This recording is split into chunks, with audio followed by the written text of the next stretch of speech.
우리 말씀 함께 볼까요? 함께 나눌 말씀은 에베소서 1장 말씀입니다. 에베소서 1장 우리 15절부터 23절까지 말씀입니다. 우리 한 절씩 교독하도록 할까요? 우리 15절 말씀부터 23절까지 말씀을 우리 한 절씩 교독하도록 하겠습니다. 제가 1절 15절 읽겠습니다.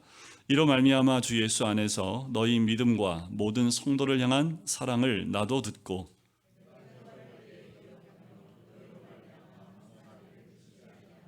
우리 주 예수 그리스도의 하나님 영광의 아버지께서 지혜와 계시의 영을 너희에게 주사 하나님을 알게 하시고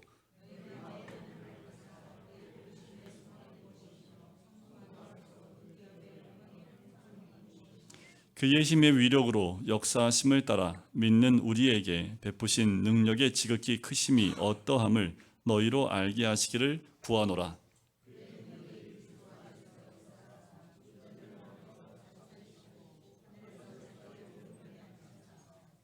우리 21절부터는 같이 읽을까요?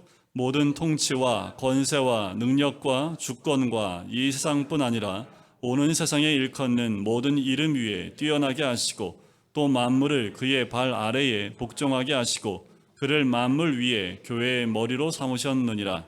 교회는 그의 몸이니 만물 안에서 만물을 충만하게 하시는 이의 충만함이니라. 아멘. 우리가 에베소 말씀을 함께 나누고 있습니다. 사도 바울이 신령한 복을 세 가지로 나눠줬지요. 아버지 하나님의 끊임없는 사랑, 바로 선택과 예정에 대해서 나눴고, 또 두 번째는 예수 그리스도의 풍성한 은혜인 속량, 곧 죄사함의 은혜를 함께 나눴습니다. 세 번째는 보혜사 성령의 도우심으로 인치시는 그 기업의 풍성함, 그 신령한 복을 우리가 함께 나눴지요. 이 기업은 바로 이 신령한 복입니다. 하늘에 속한 축복의 내용이고 성도들이 감사하고 찬양하고 기뻐해야 될 내용이라고 했지요.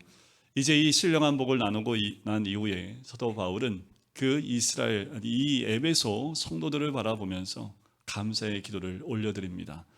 이들의 신앙의 모습, 이들의 성도들의 그 모습 때문에 감사할 뿐만 아니라 이제 그들을 위해서 기도하는 기도의 내용이 오늘 본문의 내용이지요. 먼저 본문의 전반부에 보면 감사의 내용을 살펴볼 필요가 있습니다. 16절 뒷부분에 보면 이렇게 나옵니다. 너희로 말미암아 감사하기를 그치지 아니하고 라고 이야기합니다. 먼저 사도 바울은 에베소 성도들을 생각할 때마다 늘 마음 가운데 감사의 고백이 있었던 것 같아요. 아마도 이렇게 고백하는 것 같아요. 감사를 쉴 수가 없다. 너희들을 보면 나는 소리쳐 감사할 수밖에 없다 하는 그 이야기가 16절 뒤에 나오는 모습이지요. 아마도 이게 목회하는 자의 마음이 아닌가라는 생각이 듭니다. 우리 성도님들의 소식들을 들으면 감사의 내용이 더 풍성하기 원하는 것이 목회자의 마음이고 또 목사의 마음인 것 같아요. 때로는 힘들어서 또 질병 인해서 고통받고 있을 때에도 하나님 그 고통 가운데 잘 극복해낼 수 있도록 오히려 그것이 하나님 그 성도로 하여금 회복되어지고 감사할 수 있도록 하는 것, 모든 것이 감사의 기도의 제목이 되어지게 되는 것, 그것이 사도 바울이 이 에베소 성도들을 바라보면서 갖게 되는 감사가 그치지 않는 그 내용이지요. 먼저 사도 바울 한번 생각해 보세요. 사도 바울이 원래 이렇게 감사하는 사람이었을까요? 그렇지 않습니다. 사도 바울을 보면 그 감사가 쉬지 않을 만한 사람이 아니었던 거예요. 그가 예수 그리스도를 만나고 체질이 바뀐 사람이 됩니다. 그런데 예수님 만나기 전에 사도 바울이 어떤지 아시죠? 그 이름이 사울이었습니다. 왜 사울이라고 하면 느낌이 안 좋고 바울이라면 느낌이 좋은지 이것도 우리 선입관이긴 하지만 구약의 사울 생각해도 좀 그런 느낌이에요. 왠지 사울하면 눈이 옆으로 찢어진 것 같지 않습니까? 왠지 옆에 있으면 막 냉기가 막 흐를 것 같고 막 째려볼 것 같고, 근데 바울하면 어떻습니까? 푸근할 것 같고 사랑이 충만할 것 같고. 저만 그런가요? 이 사도 바울이라는 사람도 원래는 그렇지 않았다라는 거예요. 하지만 예수를 만나고 난 다음에 체질이 바뀝니다. 감사의 체질로 바뀌어요. 어떻게 알 수 있냐면 로마서를 봐도 알 수 있습니다. 로마는 그 세워진 교회가 사도 바울에 의해서 세워진 교회가 아님에도 불구하고 로마서 처음에 편지를 쓰면서 이렇게 얘기하지요. 너희 믿음이 온 세상에 전파된 것에 대해 나는 하나님께 감사한다 라고 이야기가 시작을 합니다. 더 나가 볼까요? 교회들 가운데 사도 바울이 세운 교회 가운데 가장 문제가 많았던 교회가 있습니다. 여러분들 이게 교회 이름이 떠오르시나요? 아니, 지금 우리 주변에 있는 교회 말고요. 우리 교회 말고 이 성경에 나와 있는 서신서에 보면 고린도 교회가 그렇게 문제가 많았습니다. 대충 세어봐도 10가지 정도 될 정도로 아주 문제가 아주 그냥 곳곳에 많아요. 그래서 오히려 현대 교회의 본이 될 수 있는, 어떻게 문제를 해결할 수 있는지 그 안내를 해줄 수 있는 교회가 고린도 교회였는데, 그 교회에 편지 쓸 때도 감사를 빼먹지 않았습니다. 그 외에도 사도 바울이 썼던 모든 서신서에 보면 감사가 끊이지 않았던 그의 모습을 보게 돼요. 이 구절을 통해서 만난 바울, 하나님의 사람들을 만났을 때나 하나님의 교회를 만났을 때 하나님이 하신 일과 성도들을 통해서 역사되었던 모든 일들을 통해서 늘 감사와 찬송이 흘러나왔다라는 거지요. 그런데 우리 모든 성도님들 이런 체질로 바뀌시길 주의 이름으로 간절히 축원드립니다. 생각날 때 힘들고 어려웠던 것만 생각하지 마세요. 그것은 우리를 더 힘들게 하고 자꾸만 세상으로 빠져들게 합니다. 우리가 생각해 보면 하나님이 보여주신 은혜가 얼마나 큰지 몰라요. 또 내 주위에 내 가족들, 또 교회를 생각하면 하나님이 보여주신 은혜가 얼마나 큰지 모릅니다. 그 감사의 내용들, 또 찬양하는 모습이 우리들 가운데 있어야겠지요. 사도 바울은 늘 편지 서두에 이렇게 시작을 합니다. 그리스도의 종 예수 그리스도 사도된 바울은 이라고 얘기하면서 감사의 말을 잊지 않았는데, 바로 하나님의 부르심에 감사합니다. 그리고 믿음의 여러 형제들에 대해서 감사해요. 그리고 더 나가서 하나님의 은혜에 감사하는 이 사도 바울의 모습을 보게 됩니다. 그렇기 때문에 그는 책망할 때도 감사로 시작하고요, 충고할 때도 감사로 시작하고요, 기뻐할 때도 감사로 시작한 것을 우리는 보게 됩니다. 우리 삶 가운데 이 감사가 끊이지 않을 때 우리의 체질과 우리의 모습은 늘 감사와 은혜로 충만한 모습이 될 줄 믿습니다. 자, 그러면 바울이 가졌던 감사의 마음의 내용을 구체적으로 생각해 볼 필요가 있는데, 자, 오늘 말씀에 보면 15절 말씀, 16절 말씀, 그리고 이어서 보게 되면 무엇을 감사하고 있는지가 나오지요. 바로 믿음과 사랑입니다. 에베소 성도들에게 나타난 그 믿음과 사랑에 조화였던 거지요. 사실 믿음이 너무 강조되다 보면 사랑이 결핍될 때가 많고요. 이 사랑을 너무 강조하다 보면 이 믿음이 결핍될 때가 굉장히 많은 것을 발견하게 돼요. 믿음이라고 하는 건요, 하나님에 대한 믿음과 예수 그리스도를 아는 진리로 무장된 신앙의 내용입니다. 또한 여기서 말하는 사랑은 그 믿음에 기초한 열매가 사랑이 되는 거지요. 참 신앙은 이 두 가지 요소가 모두 있어야 합니다. 한 곳에 치우치지 않는 거지요. 이 두 개가 하나가 되었을 때 정말 치우치지 아니한 신앙의 성숙한 자의 모습이 됩니다. 우리 안에도 이 믿음과 사랑의 조화가 온전히 있기를 원합니다. 사람마다 믿음이 너무 강조되다 보면 정말 찔러도 피 한 방울 나오지 않을 것 같은 느낌이 들어요. 근데 사랑이 너무 좋으신 분들은 이 믿음이 참 약한 모습을 보게 되는 거지요. 우리가 신앙이 깊어질수록 이 믿음과 사랑의 조화가 잘 어우러져서 믿음 가운데 흔들리지 않고 은혜 가운데 흔들리지 않는 모습을 보게 되는 거죠. 이것이 교회가 지향해야 될 목표이기도 합니다. 우리가 사랑의 실천만 강조해도 안 되고 믿음만 강조해도 안 되고, 믿음의 기초에서 사랑의 열매를 맺는 일들이 우리 교회 안에 또 성도들 안에 풍성하게 채워지기를 간절히 소원합니다. 자, 이제 두 번째 오늘 본문에 살펴볼 것은 기도입니다. 16절에 그 기도가 나오지요. 내가 기도할 때에 기억하며 너희로 말미암아 감사하기를 그치지 아니한다 라고 합니다. 그리고 이어서 17절 말씀 한번 볼까요? 우리 주 예수 그리스도의 하나님 영광의 아버지께서 지혜와 계시의 영을 너희에게 주사 하나님을 알게 하시고 라고 합니다. 자, 각 절마다 거의 끝에는 하나님을 알게 하시고 라는 말들이 반복해 나오는 것을 보게 돼요. 첫 번째 기도의 제목, 그것이 바로 하나님을 알게 해달라는 그 기도의 제목입니다. 우리가 기도할 때 기도의 내용들을 보면 우리의 기도의 깊이가 어떤지를 알 수 있는데요, 기도의 내용을 보면 기본적으로 네 가지로 구성되어 있습니다. 찬양과 죄의 고백과 감사와 간구입니다. 여러분들이 이 네 가지 가운데 골고루 하나님께 기도로 잘 올려드리고 계신가요?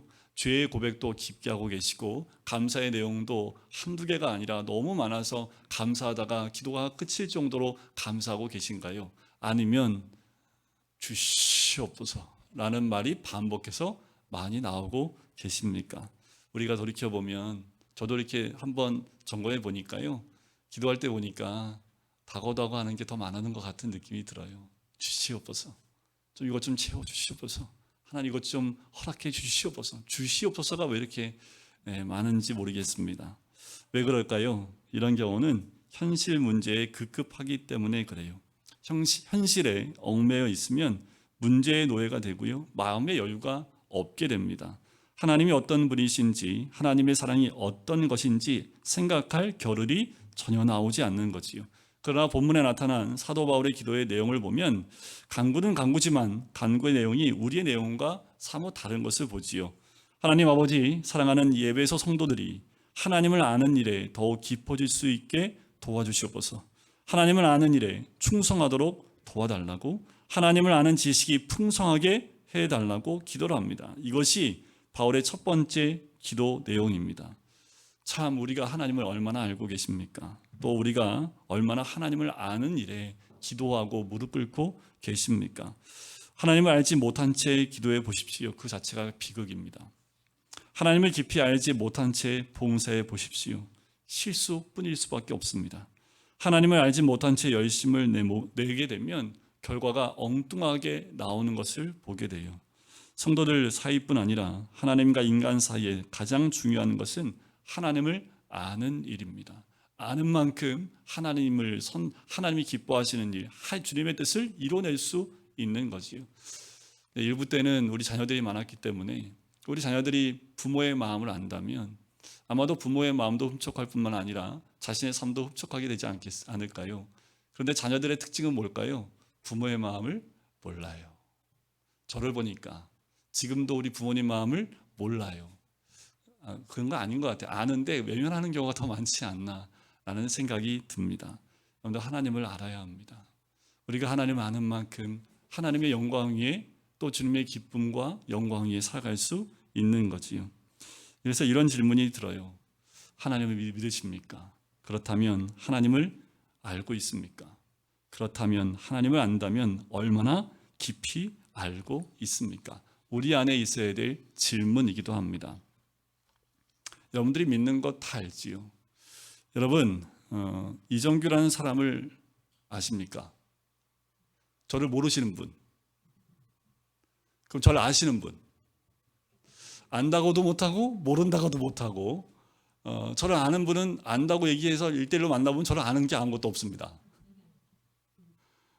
저를 안다고 하면 어디까지 알아야지 안다고 말할지 모르겠지만 우리가 알고 있는 겉모습뿐이지요.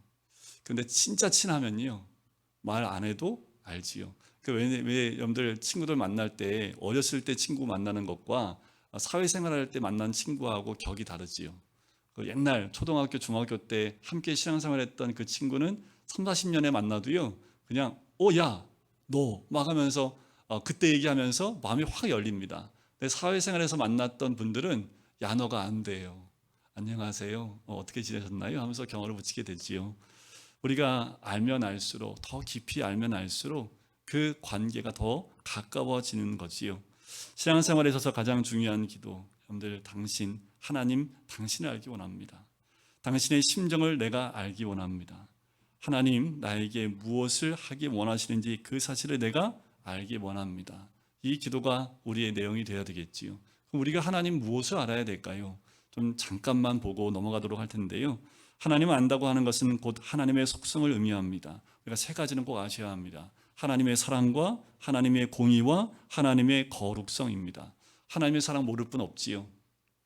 하나님의 사랑을 이렇게 표현해 볼까요? 그분의 찢어지는 사랑. 독생자 아들을 십자가 위에서 찢으심으로 우리를 사랑하신 그 사랑. 찢어지는 사랑. 이 사랑의 표현과 맞지 않는 단어일지 모르겠지만 하나님의 사랑은 우리를 너무나 사랑하시기 때문에 그 아들을 찢으실 만큼 우리를 사랑했다는 표현이 아마 맞지 않을까요? 공의를 본다면 용서할 수 없는 죄와 타협하지 않는 하나님의 공의입니다. 우리의 죄를 용납할 수 없어서 대신 자기 아들을 주기까지 하신 하나님, 그 공의 하나님도 우리가 알아야겠지요. 또한 거룩하신 거룩성의 하나님입니다. 우리는 거룩하지 못하기 때문에 하나님의 거룩을 상상할 수가 없습니다. 우리는 예수 그리스도의 보혈을 통해서만 하나님의 거룩을 조금이나마 이해할 수 있는 거지요. 자기 방식으로 하나님의 거룩을 이해하기는 쉽지 않습니다. 하지만 우리는 하나님의 거룩 그 자체를 깨달아야 합니다. 하나님께 가까이 나가고 하나님을 알면 알수록 그 거룩의 더 깨달음과 함께 나갈 수 있는 거지요. 회개할 수 없는 의인 99을 찾지 않으신 하나님, 회개할 죄인 한 사람을 찾는 하나님의 그 마음을 우리는 배워야 합니다. 상대방을 알지 못하고는 사랑하지 못하지요. 진정으로 사랑할 때 그 사람을 위해서 봉사할 수 있습니다. 우리가 주를 위해 봉사하고 헌신하는 것도 그와 마찬가지지요. 하나님을 더 깊이 알고 만나고 하나님을 사랑할 때 그 봉사와 헌신의 깊이가 달라집니다. 우리 성도들에게 있어서 가장 중요한 그 강조점은 하나님을 알게 해 주십시오. 하나님을 알길 원합니다. 그 고백이 있기를 원하고요. 이 성경 공부를 하는 모든 것도 다 이와 같습니다. 오늘 본문 가운데서 저는 우리가 속한 교회의 간절한 기도의 내용도 하나님을 더 깊이 알아가고 만나기 원하는 그 기도가 있기를 간절히 소원합니다. 자, 잘 알기 위해서 이제 어떻게 해야 합니까? 이 두 가지의 방법을 우리에게 제시를 하는데 그게 바로 뭐냐 하면 지혜와 계시의 정신입니다. 다른 말로 말하면 지혜의 성령과 계시의 성령이라는 거예요. 말씀과 기도라고 보시면 됩니다. 자, 성령이 우리에게 임하시길 우리는 간절히 기도하지요. 어느 정도요? 우리가 성령에 젖어들기까지.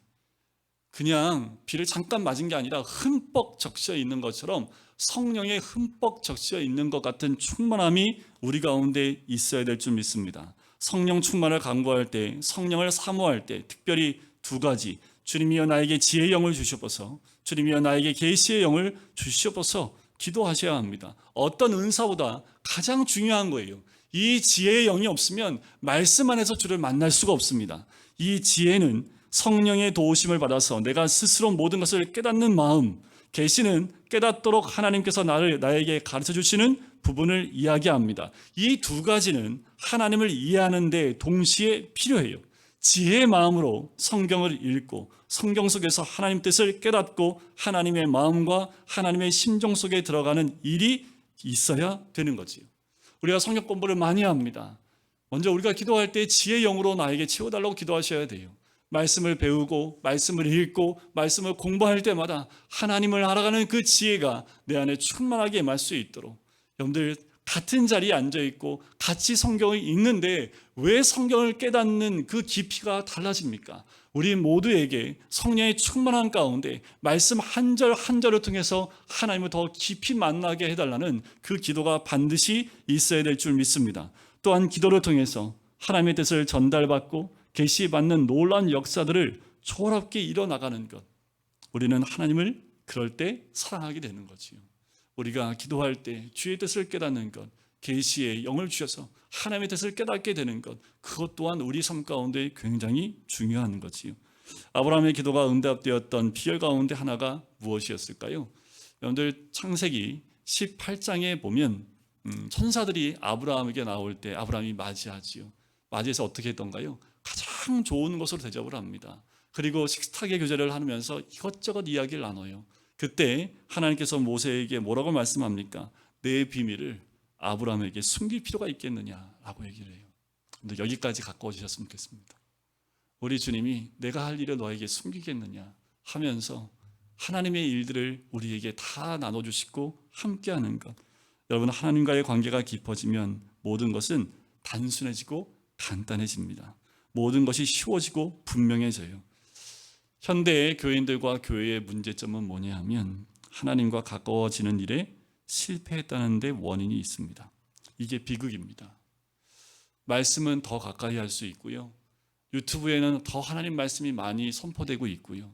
더 많이 말씀을 가까이 할 수 있음에도 불구하고 하나님과 가까워지는 일에는 많은 부분에서 실패하고 있다라는 거지요.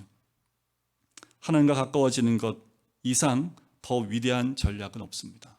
여러분들 더 하나님 앞에 무릎 꿇으시고요. 더 하나님 앞에 말씀을 나가십시오.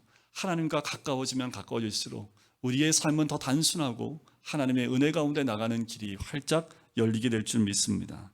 자연적으로나 인간의 이성으로 하나님의 그 마음을 깨닫지 못합니다. 말씀을 통해서, 기도를 통해서 성령의 계시와 지혜가 우리 안에 임하게 되는 거지요. 하나님을 더 깊이 만나는 복된 우리 성도님들 되시길 주의 이름으로 간절히 축원드립니다. 자, 이제 두 번째 기도의 제목이 18절에 기록되어 있습니다. 우리 18절을 같이 한번 읽어볼까요? 시작. 너희 마음의 눈을 밝히사 그의 부르심의 소망이.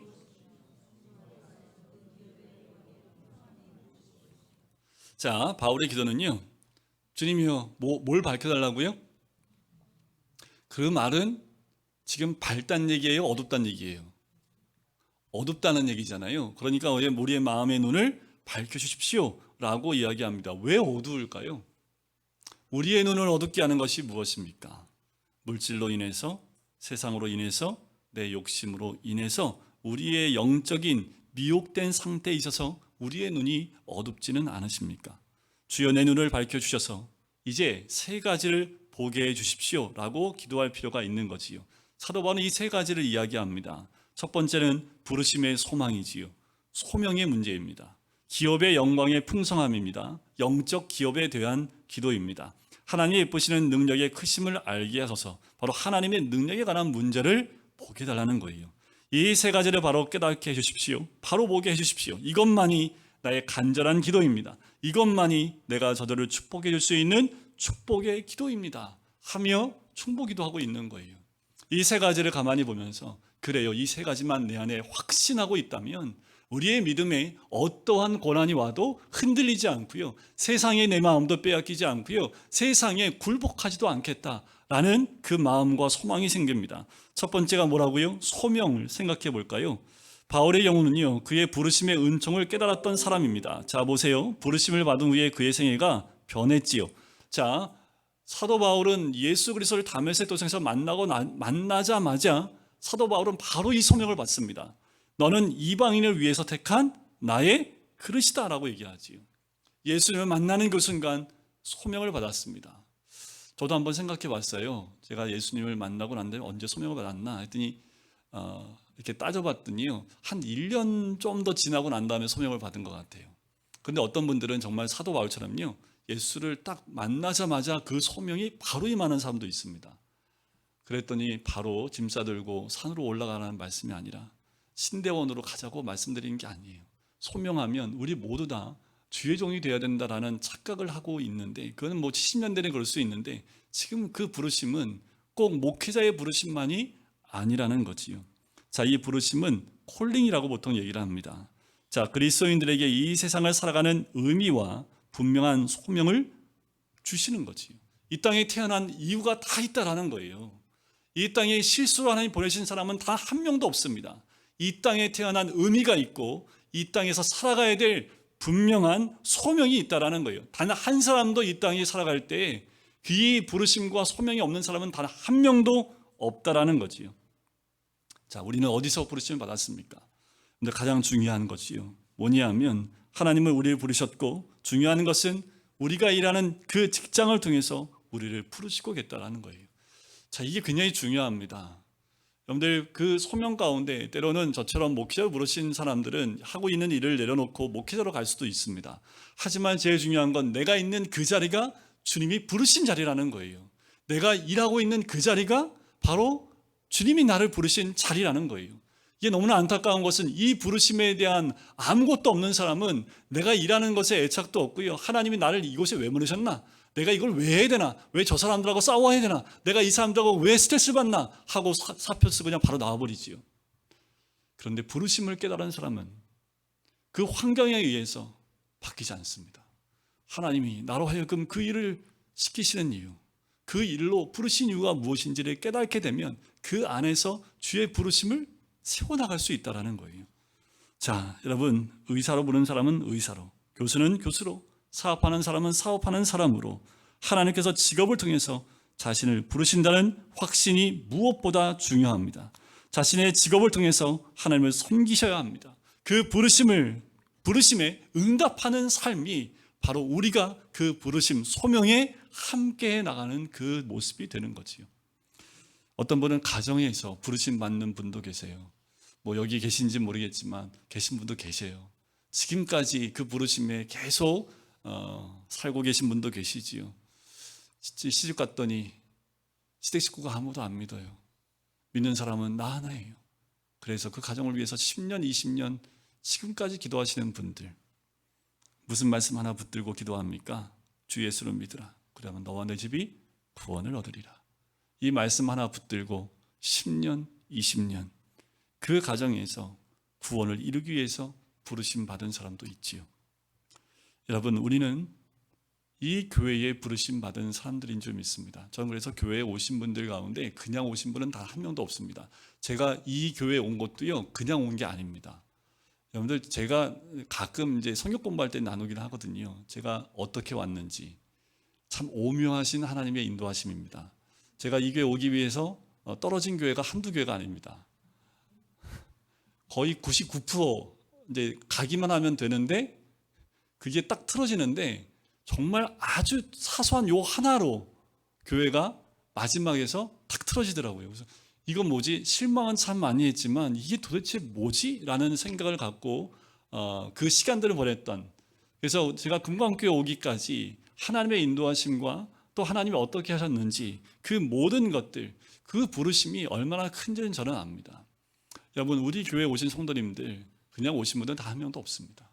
여러분들 여기에 오게 하기 위해서 여러분들의 삶을 어떻게 인도하시고 어떻게 역사하셨는지 한번 곰곰이 생각해 보세요. 여기 이 자리에 앉아 있는 것 하나도 하나님의 부르심이 아니면 우리 교회에 올 수 없는 거지요. 이 교회를 통해서 하나님은 무엇을 하실지 기대하셔야 합니다. 한 사람도 우리 교회에 거저온 사람이 없다라는 거지요. 이 시대에 하나님께서 하실 일이 반드시 있기 때문에 이 교회에 교회를 주신 거지요. 여러분들, 왜 이 나라에 태어나셨습니까?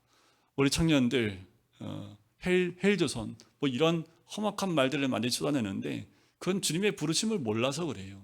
하나님이 전 세계에서 특별히 한국 땅에 태어나게 하시고 특별히 그 많은 시대 가운데 이 시대를 살게 했다면 하나님이 이 시대에 우리를 부르신 부르심이 있다라는 거예요.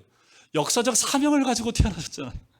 여러분들 모두가 역사적 사명을 가지고 이 땅에 지금 태어나신 거지요. 그러면 내가 이 땅 가운데서 어떠한 삶을 살아야 될지, 그 부르심에 내가 어떻게 반응해야 될지를 주님 앞에 엎드리셔야 합니다. 여러분들이 있는 곳, 여러분들 만나는 자리, 그 모든 것이 주의 부르심이 없는 곳 단 한 군데도 없습니다. 또한 바울이 깨달은 것은 기업의 문제입니다. 기업의 영광의 풍성함이 무엇인지를 깨닫기 원하는 거예요. 여러분들 이걸 깨달으면요, 세상의 마음 빼앗길 수가 없습니다. 이 기업의 풍성함과 이 영광이 얼마나 큰 건지 깨달으면요, 세상의 영광은 눈에 들어오지도 않습니다. 그런데 왜 우리가 이렇게 세상의 마음을 많이 빼앗깁니까? 왜 세상 가운데 우리의 믿음이 자꾸 흔들립니까? 바로 이 기업의 영광의 풍성함을 우리가 알지 못하기 때문에 그래요. 하나님이 내 기업이라고 얘기했던 레위 지파, 12지파에게 다 나눠지는데 레위 지파에게만 너희는 하나님만이 내 기업이다. 이게 이해가 됐을까요? 이게 그 레위 사람들 가운데 가슴에 심겨졌을까요? 여러분, 지금 우리에게 기업은 누구밖에 없어요? 하나님 한 분밖에 없습니다. 이 기업의 그 놀라운 은혜를 깨닫게 되면 무엇에 우리의 마음을 빼앗길까요? 아브라함이 롯을 떠나보낼 때 네가 좌하면 내가 우하고 네가 우하면 내가 좌하겠다 했을 때 아브라함 마음 가운데 들어왔던 가장 중요한 마음은 뭐예요? 아브라함은 하나님의 그 풍성한 기업을 이미 알고 있었기 때문에 네가 어떤 거 선택하든 나는 상관없다라고 내려놓을 수 있었던 거지요. 영적인 기업, 영적인 유산, 그리고 그리스도인들이 하나님의 아들로서 받는 이 영적 기업에 눈을 떠야 합니다. 확신이 있어야 합니다. 여러분들, 저도 기도하겠지만 여러분들 이것을 보고 이것을 믿는 확신이 우리 가운데 있기를 간구하셔야 될 줄 믿습니다. 자, 마지막은 정말 중요한 건데 하나님의 능력의 크심입니다. 이 하나님의 능력이 뭘까요? 그 20절 이후에 나오는 그 내용을 보면 바로 부활의 능력입니다. 이 부활의 능력을 바울은 예수의 모델에서 보여주고 있는 거예요. 근데 이 부활은 예수님께로부터 끝나는 것이 아니라 예수가 부활의 첫 열매가 돼서 우리에게 부활의 참 소망을 주셨던 것 아닙니까? 그렇다면 이 능력은 이미 예수 그리스도를 통해서 완성되었고 예수 그리스도를 통해서 우리에게 주어진 능력이라는 거예요.